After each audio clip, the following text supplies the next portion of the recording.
So, quick, before the beginning of this video, go subscribe to Yacht Garage Live on YouTube. Link will be in the description where I'll be doing live streams because I'm still banned from doing live streams on this YouTube channel.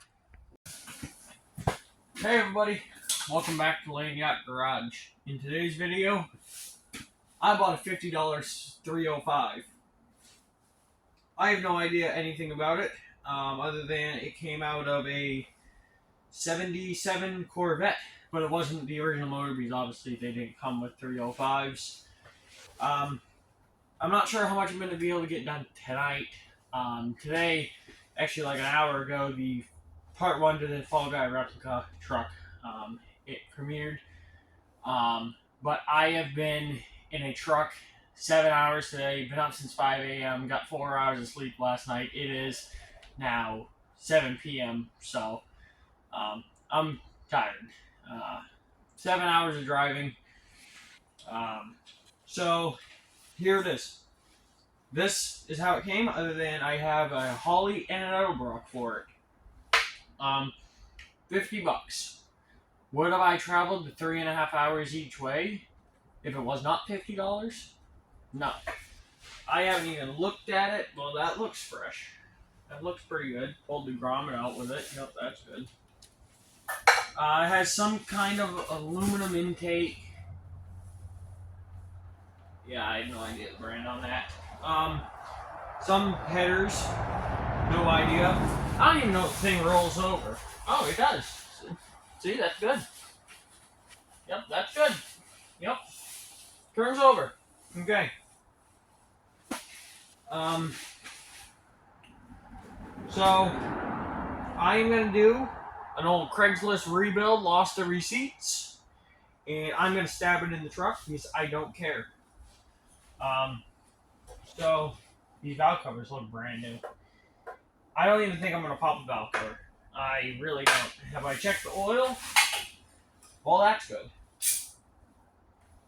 Does it have any oil in it, or has it been drenched? I gotta run the can. Okay, yep, it has oil.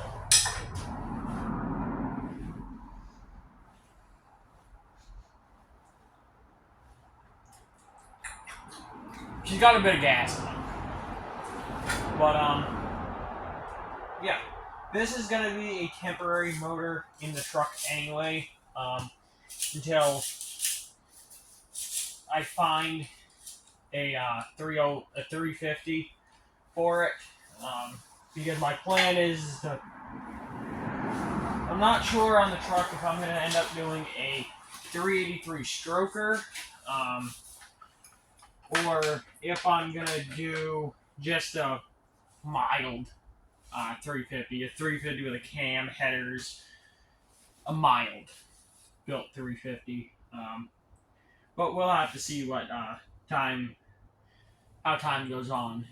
So this is just going to be a temporary motor in the truck. And so I got to get this thing cleaned up because it is covered in concrete dust. The guy was like a masonry guy. So I just bought some new motor mounts for it. I got to buy, obviously I got to buy accessory brackets. Missing an intake bolt.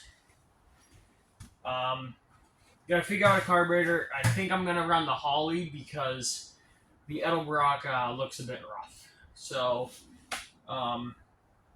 yeah, I have motor mounts coming. I need a fuel pump, water pump gaskets, or I might just do the old silicone special. And I'm just gonna drop it in the truck. I don't care. I need to buy a flex plate. I still don't have a transmission, so... But if I can get this thing painted up Chevy orange, it is all going Chevy orange. I am not... Maybe the balancer will go black. Maybe. But other than that, it's all going to be Chevy orange. Which wouldn't be correct for the truck. I think the correct for the truck would be just black. Small block, which I was tempted to do truck bed liner coating, but I'm not that much of a hack. So, I'm going to get this thing stripped down, get the hoses and throttle cable bracket. So yeah, see you guys when I make some sort of progress. I'm not pulling the distributor. I'm telling you that right now. Ain't going through what I did on the Corvette 2 weeks ago. So I got the headers off. They were loose. And the gaskets literally don't even look like they've been ran. So you know I'm going to be reusing those. So then I said, you know what, let me just pull the plugs. So I pulled every plug. They're rich, but they're brand new. So this is getting the wheels turning. I unbolted this valve cover. If it destroys the gasket, I have a new one. So we're going to find out together if this is a good motor or a sludge motor.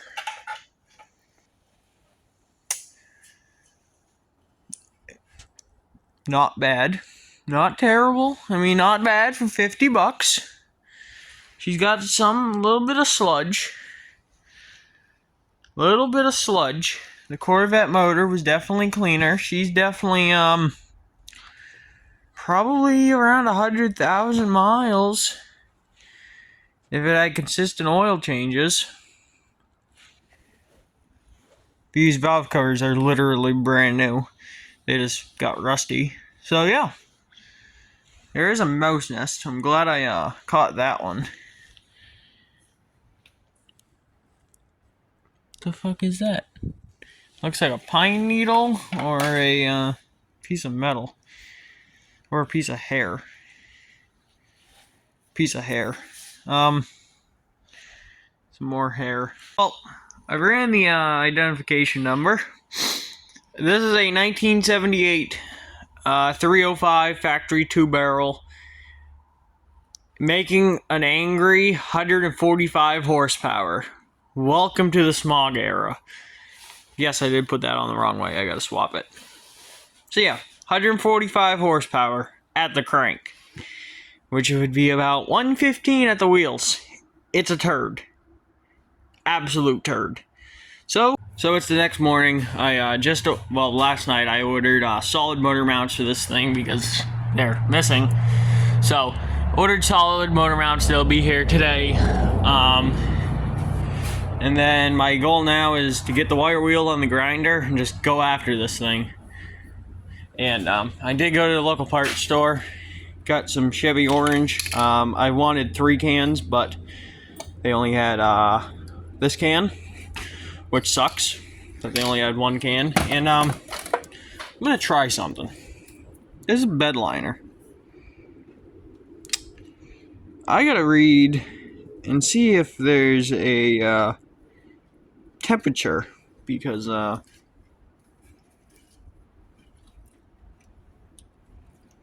we might see how that works out. So I'm gonna get to work here, and if all goes good, maybe today or tomorrow we'll get the truck back in here and get this motor stabbed in.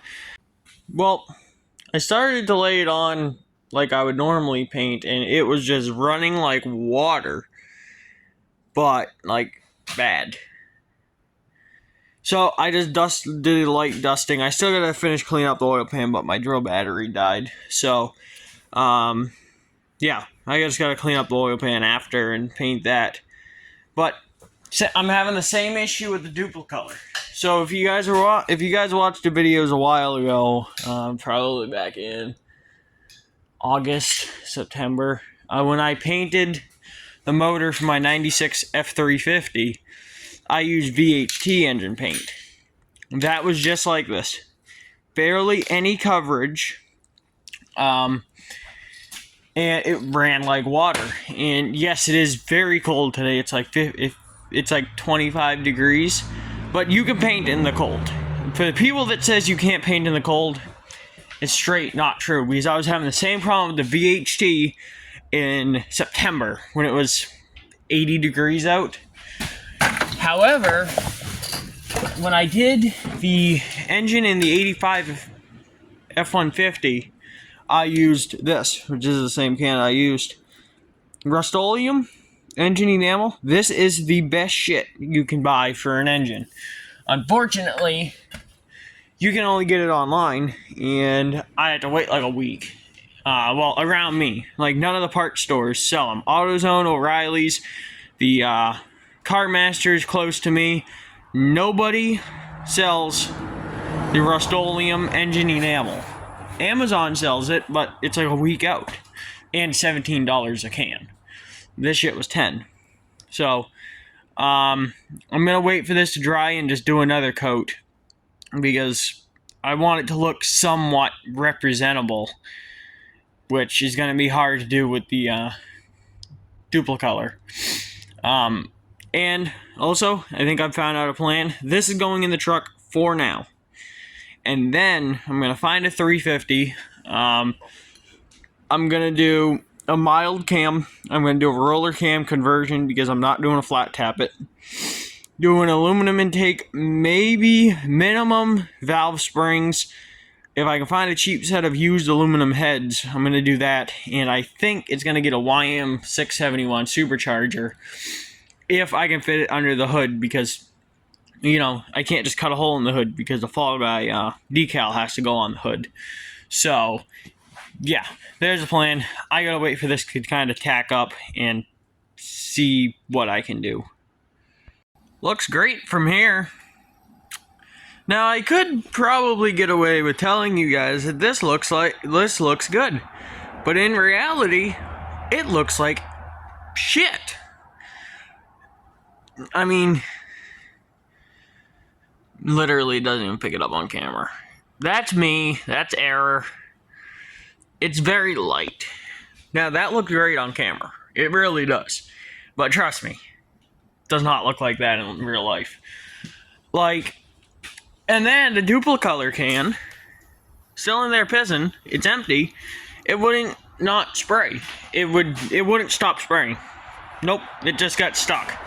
So, I just painted over the grease because, I mean, the can wasn't shutting off, so might as well. Which I think I can get away with, because this is as good as it's going to get on this. I can get away with just maybe doing a bed liner on the oil pan. It is what it is. So, yeah, looks good on camera. Not so much in real life. I'm going to go ahead, clean up those headers, paint the balancer. I'm going to do that in bed liner because who cares? And then I guess I'm going to go ahead, still waiting for my motor mounts to show up. I got to swap the mounts on the truck to the V8 mounts instead of the 6-cylinder mounts. So, might go ahead and drag the truck in here and start swapping that over, but we'll see. The square body's back in here now, just got it in here. We did, however, have a little bit of oopsie with the motor. My grandfather and I went to move it, and it was over there. As you can see, a huge oil and everything spill.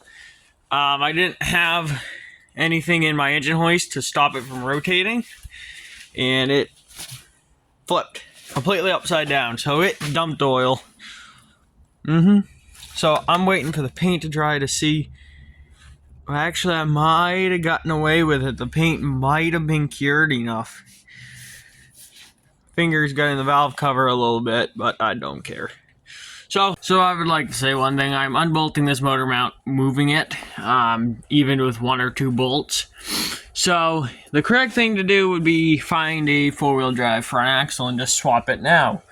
But I can't find one. It's not that, well, 1, I can't afford one, but 2, I can't find one. I found a complete set of axles that I needed for $500. I offered the guy $300, and he messaged back with, oh, I forgot to take the ad down, they've been sold. So, I was going to buy a complete front axle and rear axle with springs and everything, but that did not happen. And yes, it would make it easier to do the swap with the motor out, but 1, well, it's kind of just sitting over there looking at me, and 2, I don't really have the room for it in here to be on a stand until I can find a front axle. And 3, I want to see it in the truck. So, I'm just going to move this, bolt it on with 1 or 2 bolts, whatever I can find a hole to put a bolt through. And she'll be ready to drop in once the motor mounts come in. Well, I just dragged up my engine hoist. I haven't used this thing in a long time. Well, actually, no. Over the late summer. This thing is bent. I actually borrowed it from my neighbor like 3 years ago, well, almost 3 years ago. And, well, he never asked for it back, and he kind of just gave it to me because he ended up no longer a mechanic at his work, so he didn't need it. He gave me some other stuff too. But this thing is bent, twisted. This thing has gotten bent like this. I'll tell you, those bars are bent. I've bent the shit out of this arm. It's hammered in to where it is now, and it won't go in or out. This leg's bent. I broke that wheel. I replaced it with a plastic one. This was definitely not pulled on by a full-size Ford truck at one point, because I had an old 94 F350. It's actually the cab that is now on my 96. And I'm pretty sure that truck was in a saltwater flood, because I've never seen a drivetrain and frame rotted as bad as that truck was, but the cab was mint. Like, the engine was full of water, and I was going to replace the engine, keep the transmission because there was no water in it. But I literally snapped off every bell housing bolt, and the engine would not separate, and I ended up just scrapping the whole truck. Well, I parted it out. Scrapped the whole drivetrain, though.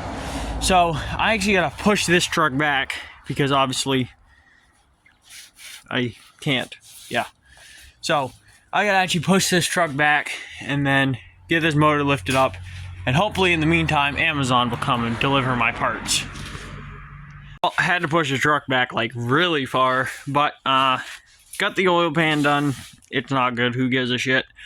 So there you go. Let's get this engine hoist jacked up and get this motor stabbed in. I do not have the motor mounts, but I can easily bolt those on with the engine sitting in there. So, current situation. Floor jack under leg. You can see how bent that leg is. It's pretty bad. But I just gotta lower this down a little bit to clear that lower control arm, and then push it in, and she should be pretty much in place then. Pretty sketchy, but pulling the 429 out of my Cadillac was definitely a little more sketchy. That was about an 800-pound hunk, and this is only about 4, I'd say. So, yep. Well, there we go. She's in there. No fatalities, so that's good. So yeah, like I said, I can just easily bolt the motor mounts on. That's no big deal when they get here. They should literally be here any minute. And then get her set down in here, and that'll be done. Okay, so I bolted on the engine side of my new motor mounts. They wouldn't fit over the original, so then I had to unbolt the originals and put these ones in temporarily, which really don't fit for some reason. So I can't even imagine why they don't fit. They are definitely not $30 Chinese ones from Amazon. So now I can set the motor down and fight to get it on the motor mounts. Yay. Well, after a lot of fighting, it's in. Definitely in there a little crooked, but I don't care. This is just, like I said, motor mounts and everything have to change when I do four-wheel drive anyway. It was a fight. It was a good half an hour fight to get those motor mount bolts in, but we got it. It looks so good on camera, but so shitty in person. So out here the next morning, I did another paint on the headers. We're really going to durability test a Harbor Freight bed liner. I don't expect it to work, but it's worth a try. So,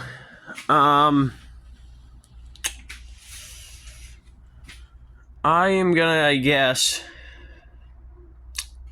start with the headers, and then I'm gonna go ahead and do the cap and wires. Pull them off my engine lift plate, set a carburetor on with an air cleaner, and that will maybe give me a little more motivation. I'm not gonna buy. Well, headers no fit. This one I did get in. It's hitting the motor mount there. I don't believe they'll fit with the four-wheel drive motor mounts, so that's an issue. This one, I can't even get up in place. Not happening. So, that kind of puts a stop to that. So, I mean, I could probably make this one fit with enough hammering, but I'll just buy a new set for $170 or find some on Marketplace. I can sell these. No big deal. So, yeah. It is now 10 o'clock, and I just came back out here and dragged the truck forward. So now it's fully back in the shelter, and I guess I'm going to go ahead and tackle that water pump. They ain't really got anything else to do, I guess. Water pump and then get the hood bolted on. That's really it. These, maybe not. Those are bent. Or are they... Why would they both be bent, though? They are most certainly bent. So, yeah. I gotta find bolts for the water pump because they didn't come with any. So, quick update on where we're at. Headers do not fit. Spark plug wires are on. I did not do the firing order or anything. I just wanted to get a picture. Carburetor set on with the air filter, all for just a picture. So I gotta verify that. I gotta figure out which one is number one. I should be able to go off the balancer, do firing order, which there's really no point in doing that without headers because of that. Good morning, everybody. So we're back out here. It's the afternoon. Wasn't motivated to do anything this morning. So last night we got the water pump bolted on here. I did find a set of headers. Of our friends over at Horsepower Farm. Hit them up for all your hot rodding needs in New England. They're located in Loudon, New Hampshire. They have a set of headers for me, so I gotta go pick them up at some point. And so we're just gonna keep plugging away here. The reason I'm not using the tripod is I am working in very closed corners. And the tripod has a leg stand of about 3 feet. So it's literally, I can only fit it in 2 places in this whole shop when I have a truck in here. So that's why I'm not using the tripod. So I'm going to go ahead and get working here. So last night I got the water pump bolted on. Found bolts for that, siliconed it on, no gaskets, whatever. It's a small block, it doesn't give a shit. So yeah, actually it's a very nice set of headers. So, yeah, I gotta figure out when I can go pick them up. See, this is what I mean. And my tripod's like completely broken. I've already fixed it with self-tappers. So, yeah. So, I'm under the truck here. I'm getting off the stupid patch panels. And as you guys can see, under the patch panel, this spot right here is a little thin. There, it's thin, but it's still there. The rest of it, damn near mint. I would have left it. I wouldn't have patched it. And actually, that patch panel made it worse. So if you guys are patching frames, don't bolt them on, weld them. Cut out the section. So personally, I would go from here to here, cut out the rust, and then butt weld it. Don't plate over or bolt it, because especially in the rust belt, there's going to get salt, dirt, mud, shit caked in between. Even if you butt weld it, stuff will make its way in between. And it will get trapped in there and you can't wash it out and it will rot it out worse. So, cut out the rust. Don't band-aid it. Cut it out, weld it, and weld new metal in. This side, I'm definitely not going to fare out too well because, yeah. But, if you look, if this plate wasn't here, that would not look like that. That is dirt and rust that is just caked on there and rotted out worse. So, yeah, because you can tell the reason that frame is bowed up is shit got in between and the rust expanded and actually bent the weakened part of the frame. That's from the patch panel. So I'm going to go ahead and get these rusty bolts out, and then this isn't going to get patched right now. Not going to happen. I might try a fight to get this cross member out. I should fight to get it out. Yeah, I guess I should fight to get this cross member out because it's different between the manual and the automatic and the two-wheel drive and the four-wheel drive. And then I gotta take off this hanger. I actually gotta unbolt the carrier bearing. I gotta remove one of these fuel lines because it's for the vent, and I'm not gonna run a vent line all the way from the tank all the way up to the front of the truck. As you can see, it does need some cab bushings. Yep, it's donezo. So, which we knew that. So yeah. Then I'm gonna wire wheel all this, wire wheel the underside of the cab, and start undercoating. And I gotta pull the fuel tank. I gotta pull the fuel tank too, which is a pain in the ass. Well, it could be a lot worse. Not bad. One thing I've never gotten about working on trucks is why the fuck I absolutely hate transmission cross members. I understand why I do, but why are they so over-engineered? 2 bolts holding a motor in, okay? On this, there was 1 bolt holding the transmission to the cross member. Why the fuck does it need 4 at the top? Let's just say 2 at the bottom, because I'm pretty sure this one was added. 2 at the bottom on both sides. Why does it need 10 fucking bolts holding in the cross member when there's only 1 bolt that holds the transmission to the cross member?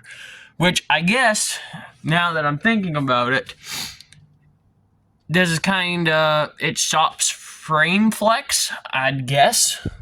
And that's why it has so many bolts, not so much for the transmission, but still.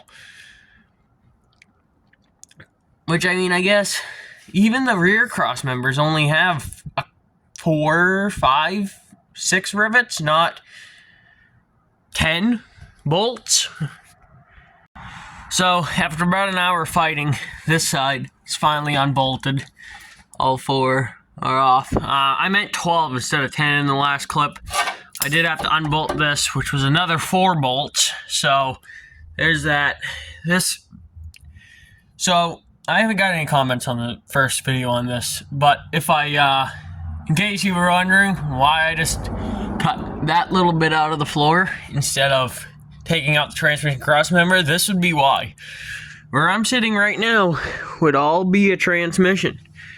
And, yeah, this has been a pain in the ass. So, now I gotta move on to this side. Take those 4 out, and then take those 4 out, and then, finally, it'll be done here. And then remove, I believe, it's this one, the biggest one I'm gonna remove. But I'll double check that. Yeah, I'm pretty sure the return was blocked off. Which, realistically, you don't need a return. You just need 1 feed. You don't need a return. So, yeah. And if any of you have made it to this part of the video, is that a pilot? No, now that I'm looking at it, I don't believe this is a pilot bushing. It could be. But, is that a pilot bushing? Do I need to take that out to put an automatic behind it? I don't know. So, it is now a little while later. Fuel tank is finally out of this thing. I am actually going to try to reuse this fuel tank. It's not really rusty, but if you guys watched last video, it is literally just full of ice. Full. So, yeah. But another reason I pulled it is so I can clean up, the underside of the cab and the frame there. I got to get this bracket off. I only had to cut 1 bolt off in that one that had broken the spot welds. This one's broken, and I don't know, I might be able to get these 2, but if not, I'll just cut them and then done. Transmission cross member, I did not get so lucky. All the bolts on this side are cross-threaded, like somebody definitely put them on with an air impact. So, for now, I'm cutting the cross member equal with the frame, cut it. And then when my torches work again, I think I'm out of acetylene, oxygen. I think I'm out of oxygen. So when I get those out, I'll just cut the bolts off and then I'd be done. So yeah, I'm gonna call it quits for today. I've been at it for a long time today, so I still gotta get off whatever the fuck that is. If any of you guys know what that is in the comments, let me know. It's something to do with the Hydro Boost, but I just have no idea what. So yeah, I will see you guys tomorrow where we'll be making more progress and I'll hopefully finish getting the frame done. We are out here the next day. I'm actually gonna go ahead and patch the frame. As you guys might have seen in the last video, I bought a new welder, so let's put it to use. So first I gotta get rid of that transmission cross member, and then I can cut out the rust. I have some scrap steel over there. So yeah, let's go ahead and get started. So I just cut out the section. Right through here was okay. Where did the piece go? I have no idea where the piece went. Oh, right there. But it was just easier just to cut out the whole thing and just do one patch. I think I'm actually gonna try to bend the patch panel that was here before. That's right-ish. Maybe use that, or I have some angle iron I can cut, but literally cutting out this section took 5 Bauer cutoff wheels. 5. That is just ridiculous.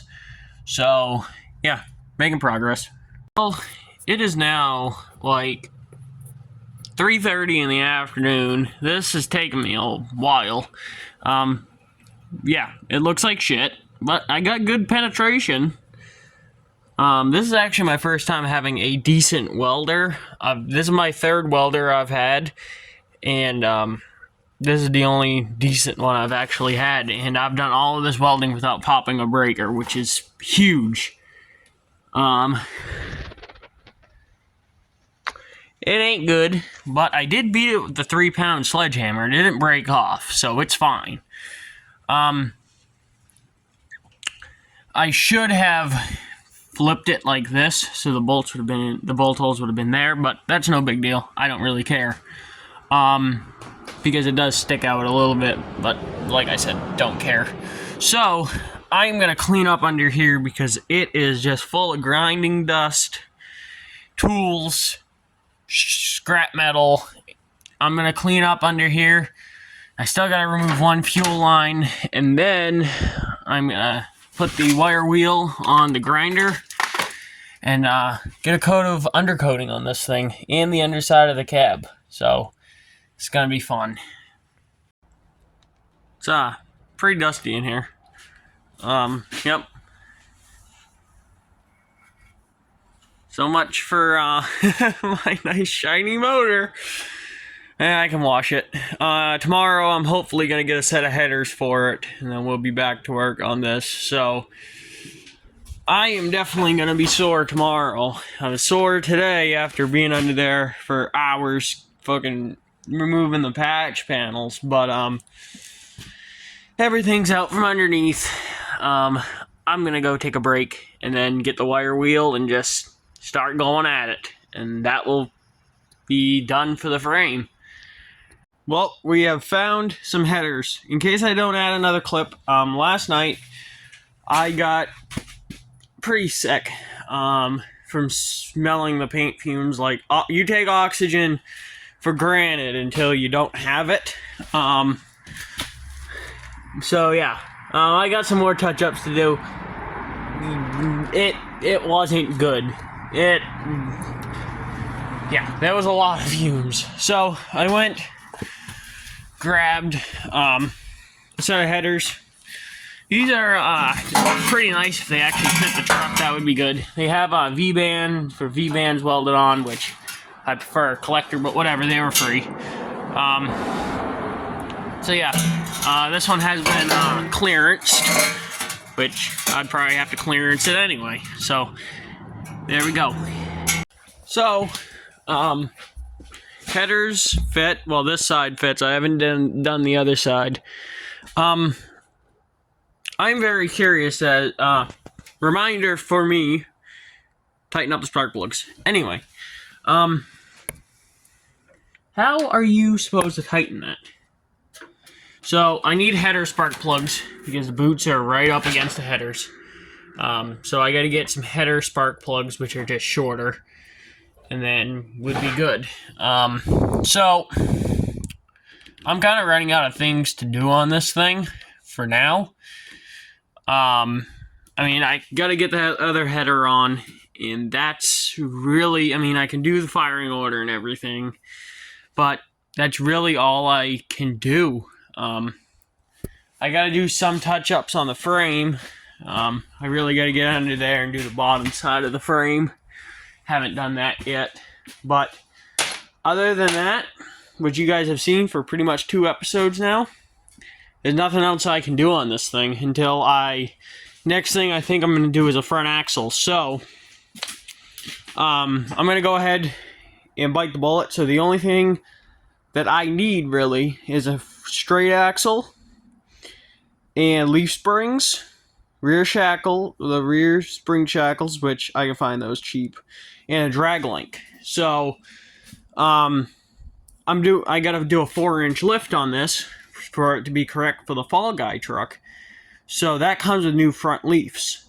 So when I get money, the guy that I got this truck off of, I gotta contact him again and see if he still has, because he had a complete Dana 60 front axle, see how much he wants for it, and see what the gear ratio is, because this truck is 410s. So, which even if it's not the correct gear ratio, I just won't put a front drive shaft in it right now. And later on, I'll either get another front axle or change the gears in it, which I'll probably end up changing the gears. And then I gotta get a drag link and possibly pit an arm. I'm not 100% sure. So, with that being said, front axle is next, which involves pulling the motor up. That's why I'm not doing too much work. Like, the carburetor's not bolted on, it's just sitting there. That's the reason I'm not doing any other work on this. Not like I can do a whole lot, because I gotta pull this motor back up. Not out, just jack it up. And then I can get everything fully in, and, yeah. So, still gotta find a transmission transfer case, a bed.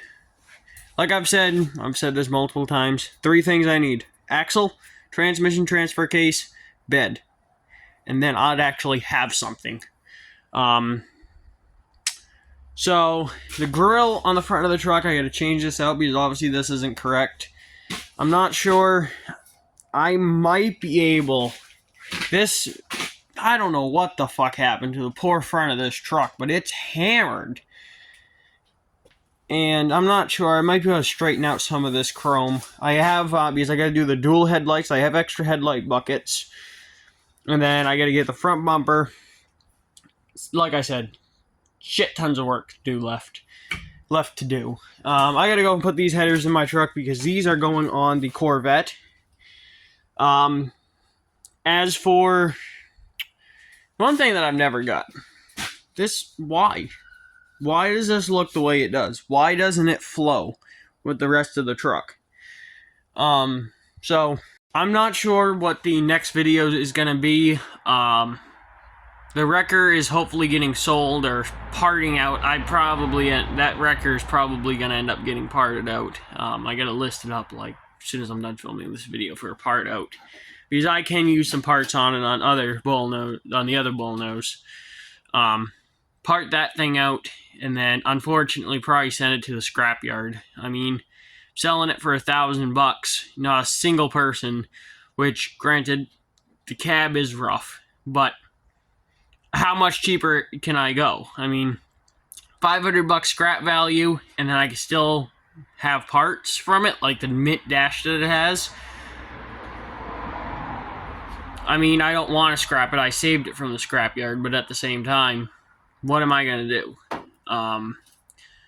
Corvette, I still need to get brake parts for that. The reason I'm doing this truck, because with how much I've put into this truck, I could have had the Corvette pretty much back on the road. But I'm still pissed off at that car. Well, I'm pissed off at myself for what happened with that car.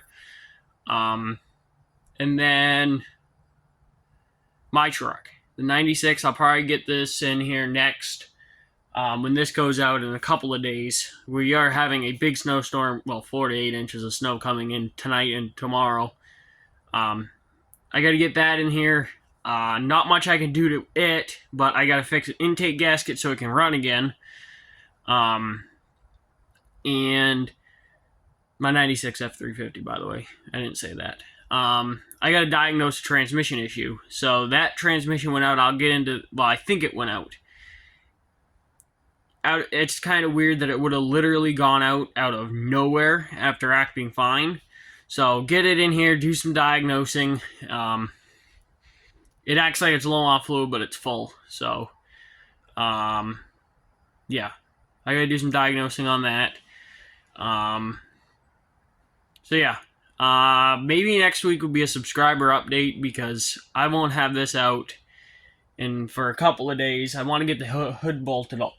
But anyway, that's enough talking. I have no idea how long this video is. So, episode 2 of the Fall Guy truck. We're getting closer. Definitely going to be a lot of work. But nothing I haven't done before. So, thank you guys for watching this video. I've said it again. I'm going to insert a clip right now into the front of the video, but go subscribe to Land Yacht Garage Live on YouTube. Link will be in the description. The Amazon wish list, I have some problems with Amazon, so I need to create a new list on my new Amazon account because Amazon keeps fucking playing games with me. So, anyway, thank you guys for watching this video. Don't forget to like, comment, subscribe, and share with your friends. Thank you guys for, as of right now, 334 subscribers. And I will see you guys in next week's video.